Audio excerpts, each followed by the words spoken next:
I was the last expert guru owner. There you go. I do not know this person. And then this is Craig McHugh. Mayhew. I'm sorry. I like McHugh. Now he's going to call me that for the rest of the day. That's And he's the real brains behind this. Oh yeah, there you go. So if we could just kind of go, since we're a small group, just introduce yourself and your role in the district and your role with the evaluation committee and retention committee. We'll start with Angela. I'm Angela Silvas. I'm here at Biltmore Prep as the student achievement teacher and instructional coach.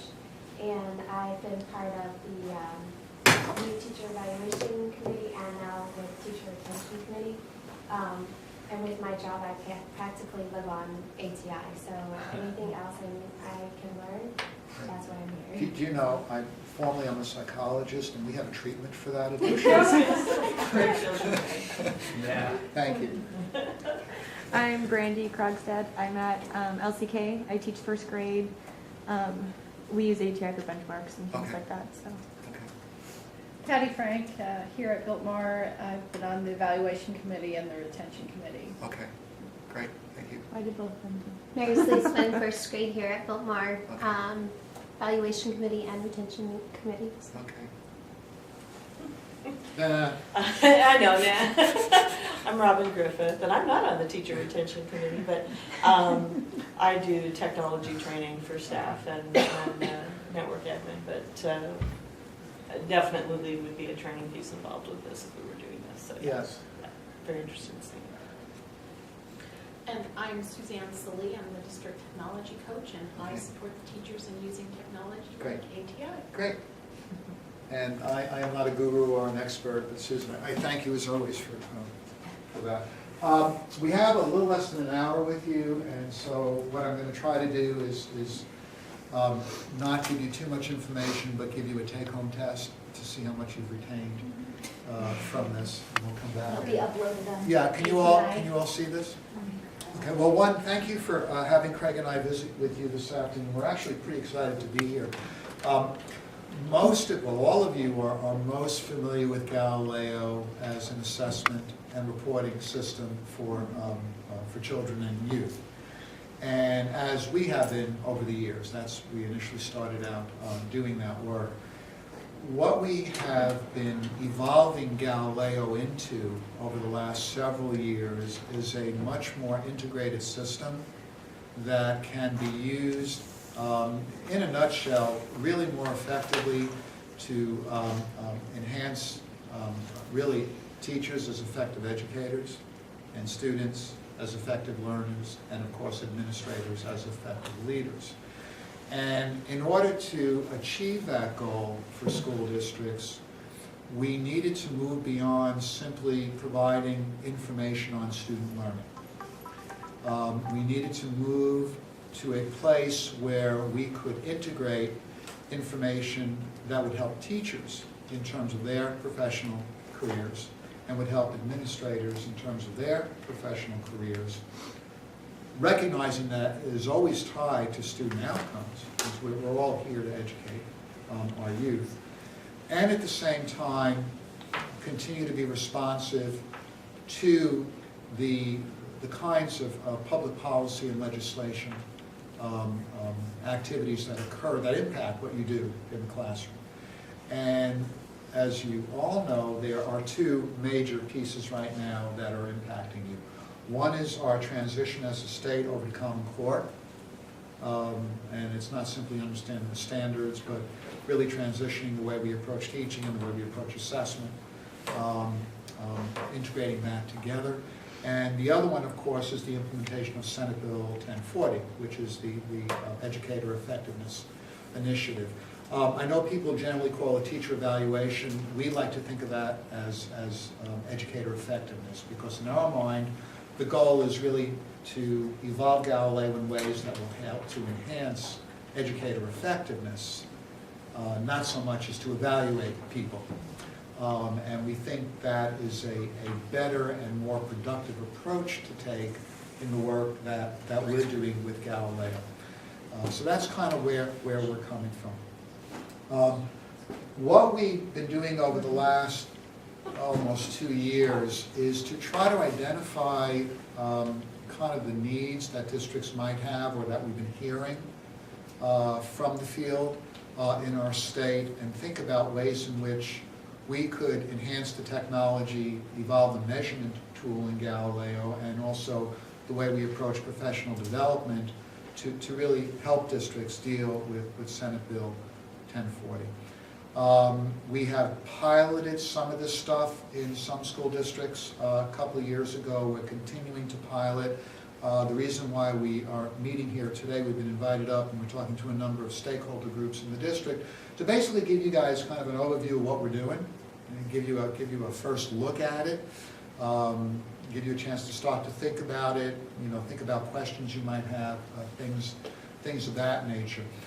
It's important for us to do this work because we've been working with you guys, I think, for almost 8 or 9 years at this point, and it's really been a really good alliance with you. We've learned a lot from you. Hopefully we've been helpful to you guys as well. But we're currently working with almost 240 school districts and charter schools in the state. So we have, as a partner in the community, we have a really big responsibility right now. Because we have a lot of data, as you can imagine. Unlike state test data, which you're getting once a year, you're getting more data from your local system now that you can use in these initiatives. And of course, we have a ton of data that we actually use to support our research program. And because from our view, we like the research we do to drive the technology we develop, rather than simply, hey, let's develop a cool piece of technology. So we're heavily research-based in our approach to providing an integrated system to you all here at Creighton. So we're trying to be get better and better at being a really good partner in terms of addressing some of these needs. And the stuff that Craig and I are going to share with you in this short time this afternoon is some of the outcome associated with that work. So having said that, there were a couple of, I guess, I don't know if you call them challenges or opportunities, topics that we were hearing from the districts and the charters that were concerned to them and were also concerned to us in terms of how do we best support you all in your implementation of the legislation. And I'll kind of describe them to you briefly. The first has to do with how do you address student outcome data in what in the legislation is called the A group. Okay, the teachers that are in the state tested areas: English language arts, math, writing, and reading. And in the work that you're doing here at Creighton, of course, there are a number of tools that are currently at your disposal and could be at your disposal for looking just at student outcomes as one of your data elements. It's your AIMS data, at least in those grades that are tested. There may be DIBELS data. There certainly is Galileo data, and I want to talk with you a little bit about that before we go on to the next topic. But you're asking the question, okay, what types of student outcome data are we most comfortable with that will be a good reflection and a good measure of student learning in our district? With relationship to Galileo data, currently I believe you guys are doing 4 benchmarks a year depending on the grade, and those tend to be curriculum aligned, and you're using them to guide instruction and forecast performance on AIMS. In the pilot that we did last year, we did this with, I think, 13 districts. This year we're doing it with 90. In order to address the legislation, we really did not want to have the benchmark assessments, because they're designed for instruction to support the teachers, all of a sudden be tools that would also be tools that would somehow have this other message. They're also being used as part of educator effectiveness, because the goal with the benchmarks is to give you guys tools to help you in the classroom. Of course, you can use them to measure growth because they're designed to look at growth because they're all on a common scale. And whenever you give you those risk reports, you can see we're constantly changing our predictions based on not just one test, but on accumulation of tests. But we also felt that to support what you're trying to do with educator effectiveness, we wanted to give you the option as well of having the ability to get a baseline of where students are as early in the year as possible and as late in the year as possible, so that you would have the maximum opportunity to document growth. As you know, at the benchmarks, you're doing them, you know, kind of a couple of months into the year, so you're really not capturing student learning when they're entering your classrooms. And in terms of looking at growth, you always want to, both for the student and for the adult, where this data may be used for evaluation purposes, have your best chance of doing that. But more importantly, if you have that information early on, you can do something about it. So there's an opportunity to use the data to do something positive. So what we did was we piloted pre and post assessments in all the grades in the state tested areas 2 years ago. And we did not design those to be customized. We designed those to be comprehensive. Because in order to get a good baseline of where students are, you don't want the curriculum to drive it, you kind of want the standards to drive it. And we also want to make sure that the assessments were going to be a fair evaluation of where students are, which meant basically, say for a third grader, okay, you could in fact build a pretest that measured everything a third grader is expected to learn during that year, so you'd kind of make it comprehensive. But if you did that, what would be your guess about performance of the children on that test? Low. It would likely, maybe not in all instances, but generally it would be low. So the students would all be sitting down here. Now, I'll ask you a non-research question. How do you think the students would feel about taking that test at the beginning of the year? Stressed, and they know. The little ones even know, I didn't do well. So the first thing that's happening, of course, is that they're going to perform low. So you don't get good variation. And if you don't get good variation, if they're all chunked together, you don't have really good information about what to do with the data. Because we never want a Galileo assessment to be administered that doesn't have some intentionality for instructional purposes. Otherwise, why bother? Okay. So yeah, so low, the kids are going to feel bad. How's the teacher going to feel? Stress. Stress, because what's she or he going to be thinking? Please. Oh my God, I got to teach her all this stuff. And we're like, no, that's not the point here. And the other thing that happens is because, you know, you're measuring all the stuff they don't know. What do you think happens to the reliability of that instrument? Will it be a reliable instrument? No. See, reliability is low. And that is a big issue, because if you're going to use a student outcome measure, okay, for educator effectiveness, you want it to be defensible. You want the teacher to feel, first and foremost, that it's a reliable measure, that the data can be trusted. You certainly want the administrator to feel that they can trust the data. And you kind of want everybody as a community saying, okay, you know, yeah, this is good. We're going to do a baseline. You know, it's going to give us a good kind of starting point. We know where to go. Nobody's being stressed out over it. So what we did on the pretest for what we call IE, instructional effectiveness, okay, for all the grades, with the exception of kindergarten, because you really can't do it there, but we did some other stuff with kindergarten, is if you're a third grader and you're taking a pretest in Galileo at the beginning of the year, half of the items, or that be half of the standards that are being measured, guess where they're coming from? Second grade. Because to get a really good baseline, you kind of want to know what the kids are coming in with. That's the starting point, right? But you also know that they may know some stuff. So you kind of want to get a peek at where they might be. So, and that ended up giving us a very reliable measure, good variability, so that, you know, you could see how the kids were spread out on the distribution, and the teachers kind of in that pilot group got it. We expanded that to 90 districts this year. You guys are just using benchmarks, but we think, oh, by the way, the post-test, okay, doesn't include skills from the prior year, because it's the end of the year, and it doesn't include skills from the next year, because that would make it unreliable. It's just current year. When we look at growth, we simply look at growth from the on-year standards to the post. So you get a very reliable instrument. Everybody kind of knows what's happening going in, okay? It's not tied to the curriculum, because you really don't want it to be. You want high reliability and kind of a comprehensive overview of the students. and you get a good measure of growth. So one of the things that we're recommending from an implementation perspective for Creighton to consider is going forward, okay, if in fact you want to start to utilize some of the stuff we're building into your Galileo for you, we would like you to consider as one of your data elements or talk about using a pre and a post assessment. And instead of having to do 4 benchmarks, we don't think you want to add more testing.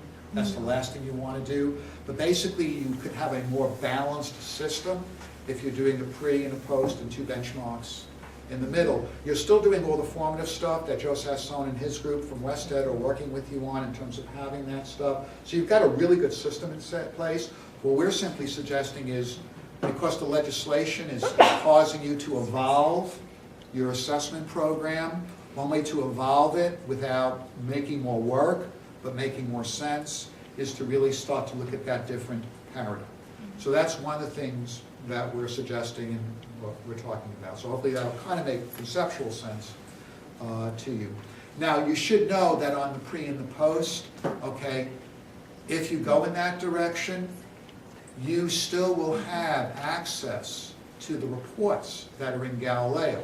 Because the whole point in doing it, as I said earlier, is not simply to use it for SB 1040, but to still give teachers information so that you can do something with the children. So you'll still have access to the reports, and just like your benchmarks now, it will still be connected, so you can see growth throughout the year. So nothing's really being removed. Our recommendation is you make a modification so that you don't have to do more work to address the legislation. And that's apart from whatever Ames data you would use or other stuff. But with your own local system, that would be a suggestion we would make. Plus, it gives you more control over your data. I mean, the Ames data is very helpful. The problem is you're getting it at the end of the year, so it doesn't really give you information to have an impact. Okay, and so there's the issue of getting that information to you. So that's kind of the A group. Then we got most of the teachers. In the B group, the non-tested areas. Someone outside our district understands the plan. Yeah. Okay, so now you got the B group. Okay, so, and by the way, you should know, we're having these conversations with a lot of districts, we're getting a lot of feedback. I'm also connecting back up to the State Department, and we're all on the same page. Our view is generally, if you will, that really innovation and educational reform happen in the classroom. That's where the action is. At the end of the day, that's really where it happens. And so what we're trying to do in helping support your implementation of the legislation is do stuff that's going to make it more locally controlled as opposed to top-down. So that's just basically the way we think innovation and change can happen. So the second piece is the B group. And of course, as you know, we don't have test items for all these other 180 or 1,080,000 other subject areas. And quite frankly, you don't want our company down in Tucson spending our time developing testing content for you. You want us to make the technology more effective for you, easier to use, responsive to your needs, not write content for you. I mean, that's, you can get anybody to write content, and that's not what I want us to do. However, we did recognize that need because districts were asking us about it. So we figured out another approach, which I'll share with you because that's the second leg on the stool. So we have the pre and the post as the first leg, and then the issue is the B group, and everybody in the B group wants to be in the A group. For some reason, A sounds better than B, but I don't know. We figured it out. The awesome teachers and the brilliant. The brilliant teachers, yeah. Yeah. I always like B because it stands for Brooklyn, and that's where I grew up. So, I was okay with that. A meant anywhere, but it was better to be in Brooklyn than anywhere. Okay. So, in any event, we have been using for years a technology that we created in Galileo called Bank Builder.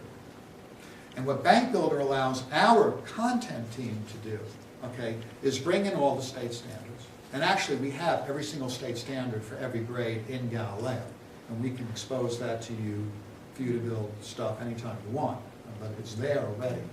But we have a technology called Bank Builder that we've used to develop what we call item specifications. And that defines what an item, a test item is going to be, how it's written, what we're trying to measure. Because we never write items until we define what the item is going to do. And the item, we don't say, well, the item has to measure this performance objective or this standard.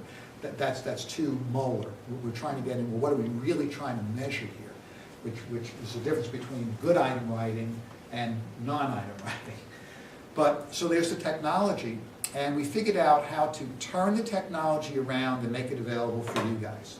So the stuff that our writing team, the teachers that we have, that have been in the schools, that we've trained and have certified to write the content, okay, we figured out a way to take that technology and give it back to the schools. Once we did that, we had to figure out a way to train, basically do PD with people. We figured that out too. So the third issue is, how do you create an environment where there isn't a single school district in this state, as large as Tucson Unified that we serve, to as small as Skull Valley with 20 children? You know, how do you make it possible for an initiative involved in creating assessment content for the B group to emerge, but not be a one and done, but be sustained and evolve over time? Well, that's a no-brainer. You simply talk to each of the districts that you are working with, and fundamentally you say, what areas would you like to develop item content? And some school districts may say, well, we really want to do it in French. We really want to do it in PE. We really want to do it in auto mechanics, you know, or we really want to do it in visual arts, or in dance, or in music. That's up to the district. Okay, so each district that's engaged in this initiative is writing, being trained, and writing in the area that they want. But the cool thing is, the standard for training and reviewing and certifying items is the same across all districts. So the quality of the content going in, it's going in using the same technology, so there's that standard, and we're being trained and evaluated in training. Okay, so, you know, basically you're getting the feedback, so there's that. So, for example, in the case of Scottsdale, where Scottsdale might have written already maybe 6,000 items over the last year in all different content areas, okay, and maybe Marana, who's written only 60, well, guess what? Marana gets the 6,000 from Scottsdale, and Scottsdale gets the 60 from Marana. And you can say, well, that's not fair. Actually, it is. Because everybody's contributing at a level that they want to, but it's a community effort, and everybody's getting back. And the other thing is, it's not a one-time thing. This initiative is intended to be sustained over time, so that the item banks, just like ours, are continually evolving. We're enhancing the professional level of teachers and content specialists, and you're getting the technology. Plus, once assessments, when a district builds a B group assessment from this, if they want to use as part of this, we will go ahead and run those same IRT models, those fancy measurement models that we use for the benchmarks, so you end up having reliable and valid assessments for the non-tested area. So that's the, does that make sense to you guys? So that's the second leg of the stool. How do you deal with the A group student outcome, then the B group student outcome? So we've addressed both. And at any point in time that this district wants, we will be happy to pull you into that initiative. Okay? We're not charging for training. We're not charging for the use of the technology. This is basically a part of what we're doing to support the districts that have been supporting us over all these years. Okay. Then you got the third piece of the stool that you've come to know and love, which is teacher ratings, evaluations of teachers. Okay? The work we've been doing there is intended to address a couple of topics, issues that we think are important for the teacher who's on the front line. The first is a recognition that whatever teacher rating scale is developed within a district or purchased from some vendor, but is in fact used to record information on an adult, that will in some way, shape, or form be used in an evaluation, but in our view, hopefully to help improve professional development, a couple of things have to happen. The first is they obviously, according to the legislation, have to be aligned with the INTAS professional standards for teachers. We have developed a way within Galileo, when we're looking at any scale developed by a district, to make sure there's a double check that in fact what is supposed to happen happens. We just do that. Because we've put all the INTAS standards in Galileo at this point. The second thing, which becomes a little more important, is whether or not the rating scale used to capture information on a professional in a classroom is reliable and valid. Just like the assessments you administer in Galileo, or any assessments, you want them to be reliable and valid because the data is going to be used to paint a picture of that child. Okay, you want teacher rating scales to be reliable and valid so that there's an accurate and fair and transparent picture painted for the teacher. There's a big difference between reliability and validity and what people generally say is inter-rater reliability. You hear a lot of stuff, oh, we have inter-rater reliability, which basically means two people administer the same scale and they kind of get the same results. Okay, now if Susan and I administered a good-looking scale to Craig, and we both said he was ugly, okay, we would have really good inter-rater, we would really have good inter-rater reliability, right? We agree. But whether or not we have a reliable and valid measure of his looks is in question. I'm HR, we can't. And it's hardly seen. Okay? Okay. But you see the point. There's a difference between two people agreeing on what they're seeing, but whether the scale is reliable and valid. So if in fact a teacher rating scale is in Galileo, we can actually conduct the research for you, just like we do on assessments, to let you know. Okay, and I don't mean you guys in this room, your community, your district, because you're all in it together. Know if in fact the tools are giving you reliable and valid data. If they are, everybody's happy because they're defensible, you're feeling the information's accurate. But if they're not, then you know you can tweak them. And that data becomes really, really important so that you know the information is in fact going to be fair. So we worked on a way to do that as well, and we'll show you that here. Okay, so you got the A group, you got the B group, you got the teacher rating scales, okay? And then you have, as Ed Sullivan used to say, the really, really, really big issue. And I bet you don't know what it is. This will be an open-ended question, open response, depth of level 3. Be okay for me. All right, I'll tell you what it is because I know it's late in the day. So here it is, we have data from a rating scale, which those of you that ever took statistics, anybody take statistics when you were back in college? Okay, you've heard the term, well, yeah, and like, oh my God, I took statistics. Right? Yeah. The term ordinal level data. Okay. So you have rating scales that are ordinal level data. Then you have student outcome scales that include Ames and Galileo that have interval level data. Okay. And you know, without even knowing the definition, you can kind of feel that, yeah, the data on a rating scale, how many right or what the total score is somehow different from the data that we're getting that's coming out in hundreds of points, you know, from Ames or Galileo. They're different in some way. Well, the difference is one is ordinal. In other words, a change in the score from one to another is not equal.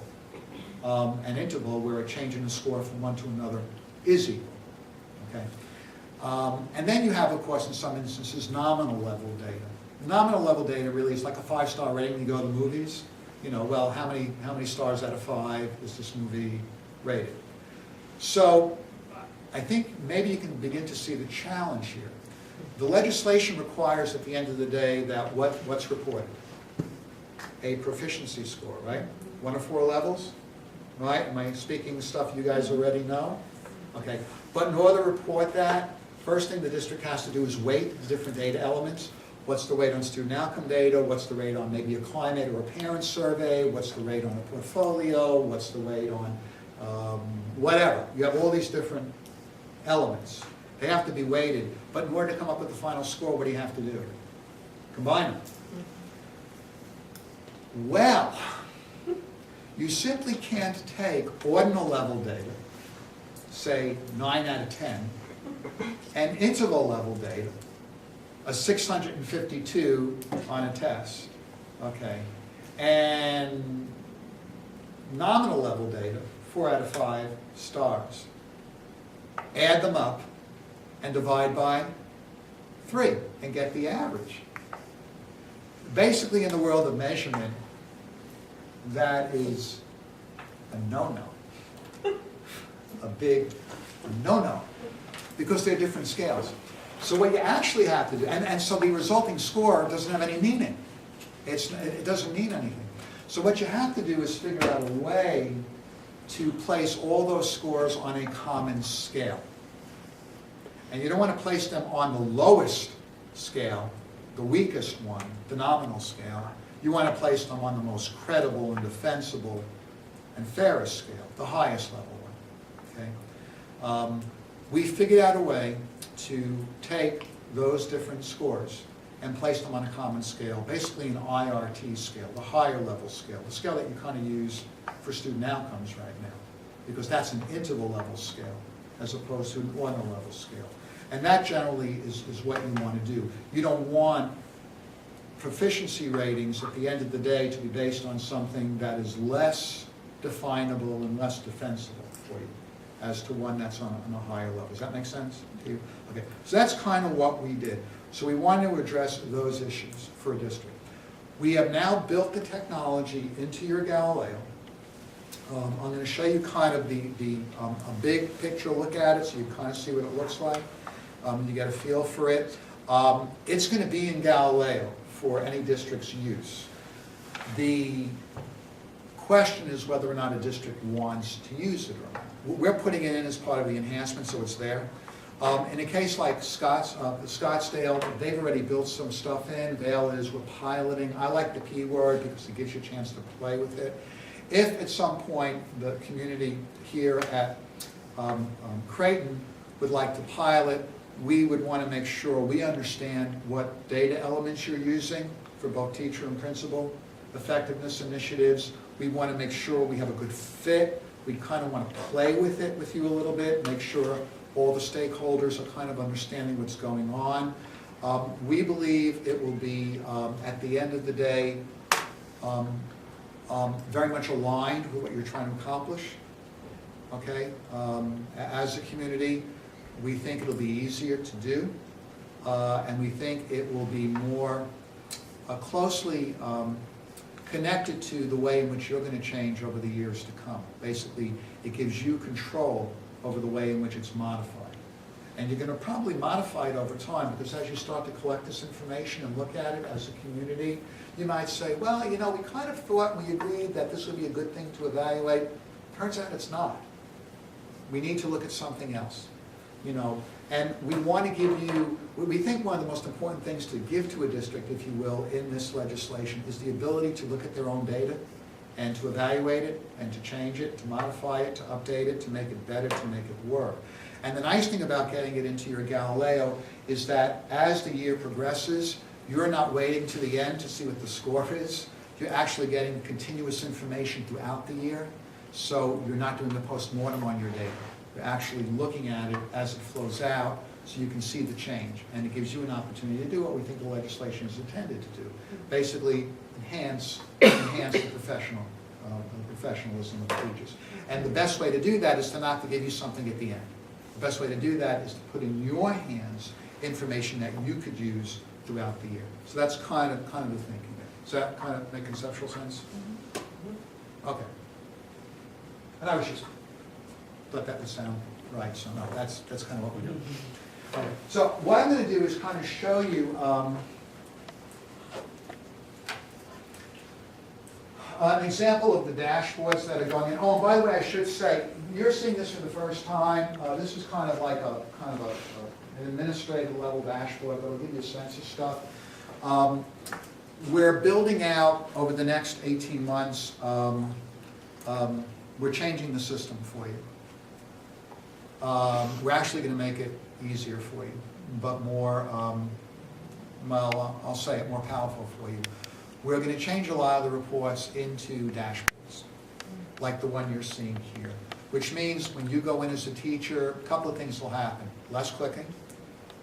Information will be there for you without you having to do anything to get it. There'll be more actionable information. That was a major focus for us. How can I act on information? Tongue-in-cheek, there'll be more bar graphs, pie charts, and nice colors, which personally I like. You're laughing, and we'll do red. Just Everybody's visual learners. yeah, visual learners. So and there'll be widgets.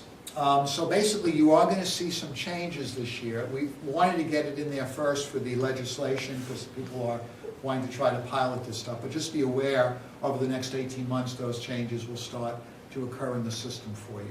And hopefully that will be fun for you. Okay. Oh, yeah. Oh, yeah. Okay. I'm always up. I'm always up for new things. All right. So I'm going to we're actually in Scottsdale now, and I can go here because I have permission from them to kind of show you what they're piloting, but I wanted to do it to give you a flavor for it. The first place I want to go here is all this widget is doing is showing, and again, this you would have widgets that are really more directly related to you, but this one is kind of giving an overview in terms of how many staff have in fact had their proficiency ratings done, how many have had 1, 2, or 3. In the case of Creighton, you're doing a couple of formative ones, I guess you've all agreed to, and then a summative one. So it's just kind of a way to track that things are getting done, because I think the last thing you don't want to have happen is things are not getting done for you. So that provides that kind of supportive tool. Now the other thing it does here is I'm going to go into build proficiency rating scales. We wanted to make it possible for you as a district or any district to have some control over what your scales look like. Some districts purchase them, so they're already hardwired. Some districts try to build them, with teams. Some districts, I don't know what some districts do. But basically, what we wanted to do is make it possible for you to, if you're already building something, and you have it on paper, to get it into a system like this. And why you want to get into a system like this? Because you eventually have to connect it to student data and all the other data elements. So right now you may have silos, and I think those silos cost you time. As soon as you have silos and you're trying to pull it together, there's the possibility of data being lost, data being changed. We want to kind of keep it clean. So it's a way to get that stuff in. But we can pull in data from a scale that you have created here as a district. We can actually give you the capability to build your own in here. The nice thing about building your own in here is that you can then modify it, and you have this transparency across the board, so everybody sees what's going on. It's basically the same way you build assessments, but where it says Search Item Bank here, that's where we've actually put in all the in-task standards. So you can actually go in and select the ones that you want to have on your tools. Now I know you're in the process of building one right now, is that correct? Or you're tweaking your own We've stuff? had the observational tool and it's been aligned. Okay. So we just, the major work on that was changing it from a 3-point rubric to a 4-point. To a 4-point rubric, okay. And that's good, and I'll show you what we did with Scottsdale. So this is kind of where that could happen. If in fact we were going to go ahead, for the reasons I gave you earlier about putting stuff together, creating a common scale, giving you scores that you can look at throughout the year, then what would happen would be we can actually put your tool right within your Galileo. And we're in Scottsdale right now. All we're doing is grabbing a teacher in the school, and we're pulling up Scottsdale's tool. And can you all see a little bit? Okay. What you're seeing here is basically the school, the staff member. You're seeing a date. So this would kind of fit with, the multiple times in which you're collecting information, so nothing's lost. And you'll also see that for Scottsdale, Standard 1 is teacher expectations. These should look somewhat familiar to you guys, I guess. Standard 2 is instructional organization. 3 is instructional methods. Here's their 4-point scale. I don't know what you all are using. They're using on satisfactory, approaches, accomplished, and distinguished. That's what they agreed on, as a district. But you'll also notice here that when we pull their stuff in, if you click on Show All Question Details, okay, it will actually show the standard, and it will show the indicators of the standard. We also put in for them the rubric, so if you click on that tool, it will open up in a separate window the rubric. The reason this is in here is because not only for the person doing the observations and recording it, we want to have transparency for the person who's being recorded, so that that becomes available too without going anywhere.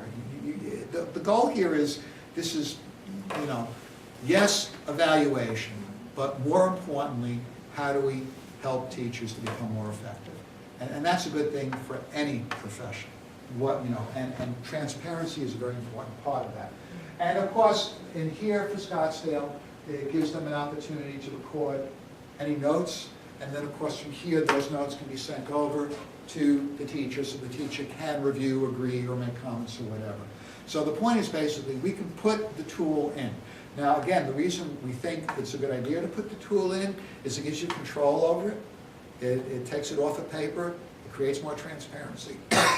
It allows you to modify it, but it also allows you to then link it within one system to student outcome data, so you can look at the relationship between what you think you are measuring that's important and what's actually happening with the students, so you can make a change if you need to. Does that make sense? Okay. So that's what happens there. Also, this will make it possible for you guys to be able to include, as part of that, your portfolio.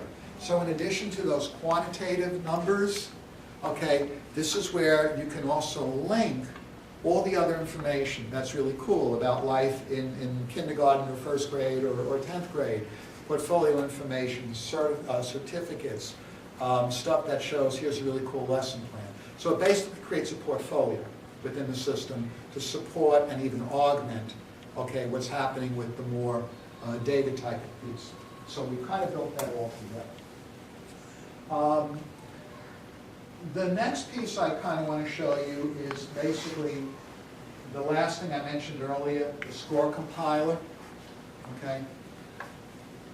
What the score compiler does is allow your district to identify the different data elements that are going into the evaluation. And again, I should say just the teacher effectiveness piece, but I know evaluation is the big word. But it allows you to identify what's going in. This is real simple here, just student performance and staff rating. It allows you to assign weights to it, which is required under the legislation. And it allows you to edit, not you personally, you don't want to do that. It allows you to edit the weights and also add as many categories as you like. So that at the end of the day, you can see what categories, what data elements, if you will, are being used and how much weight each is contributing to the overall proficiency that has to be reported to the state. The reason that becomes important is that you may approach this educator effectiveness initiative and have some, as we talked about the A and the B group, okay, you may have different data elements, the A group, and you have the B group, at least initially. You may have different data elements for classified versus unclassified staff. So this allows you to create a system where there's clarity in terms of how things are going to be implemented in the system, and then to see if, in fact, well, maybe we assign too much weight to that. I have a good friend in another district that said, well, as part of our educator effectiveness initiatives, we want to include the human factor. I said, well, what's that? He says, we need to have a way to give our teachers credit for things that they've done, okay, during the year that you just can't quantify through a test or through a rating. Is there a way to do that?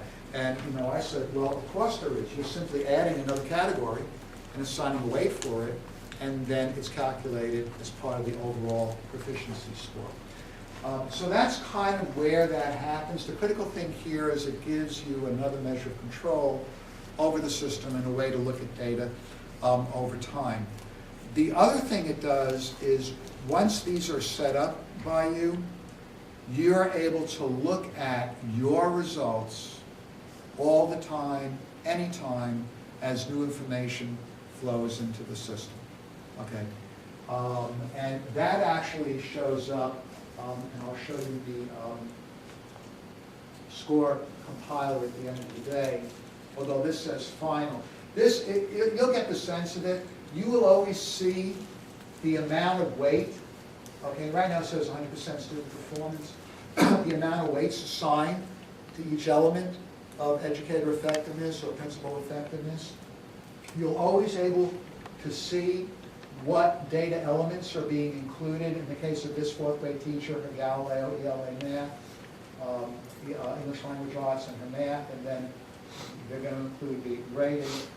You'll see how much that's weight. Here is basically where we smooth everything and place it on a common scale. That's what I was talking about, putting ordinal data on a common scale. And throughout, and these are the required reporting. I mean, we didn't make these up. This is what's required in terms of reporting.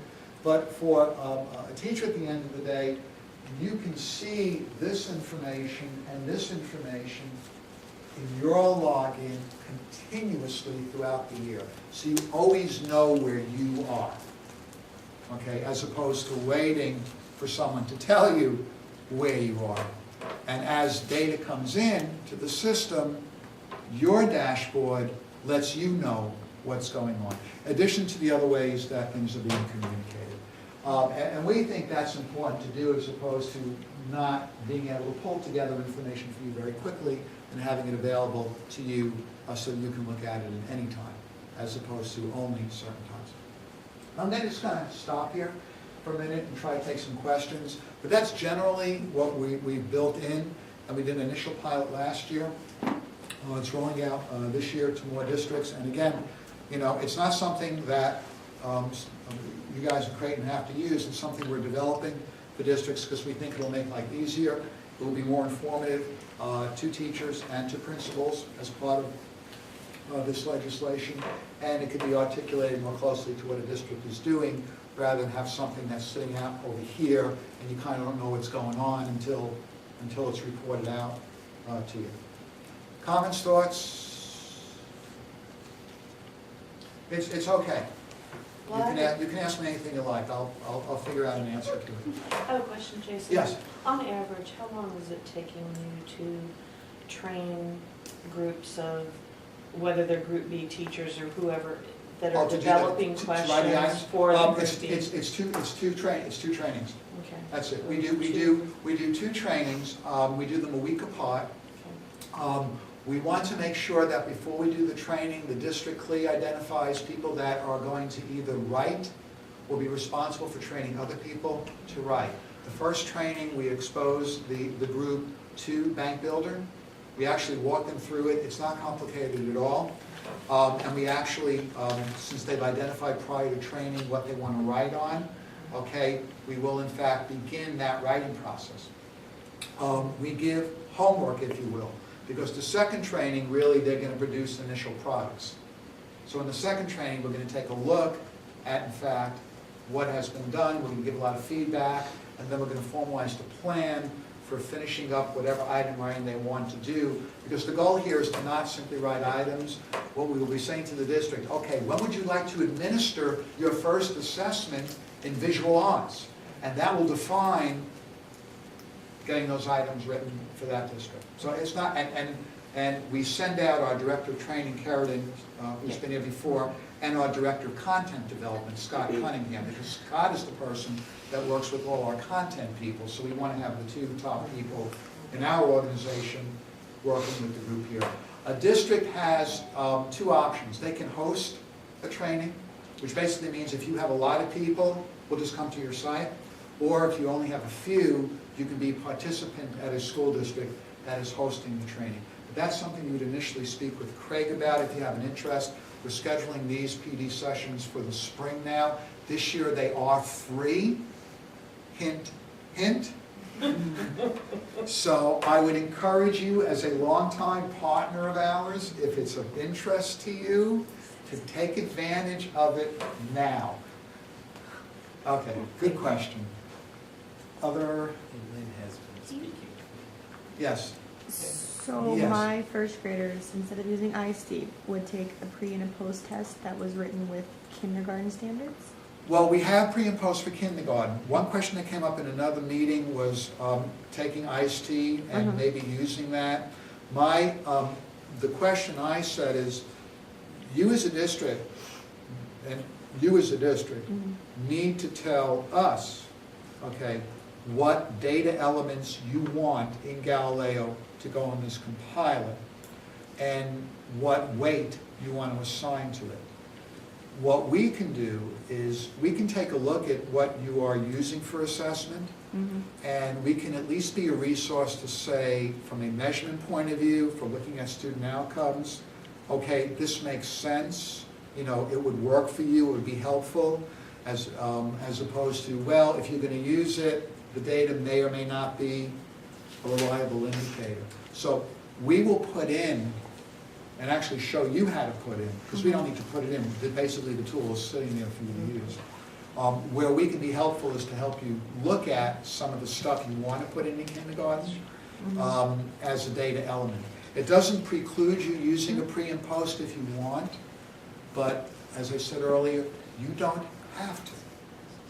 We made that available because the pre and the post provides a really good measure. But we'll do what you guys want us to do, really. I think how I heard the question, the pre and the post for the first grade, for the first one, the pre has kindergarten standards. Right, the kindergarten one Right. obviously wouldn't have pre-K standards on it. Right, but so my first graders would take like a pre-test using. It would have some standards. kindergarten stuff, some Galileo kindergarten stuff, Okay. and some Galileo first grade stuff. It wouldn't be grabbing stuff from another test outside of Galileo, because there'd be no way to know what the reliability of that Right. instrument is. Yeah. So we built the instruments for you to use if you want to use them, but that's totally up to you guys.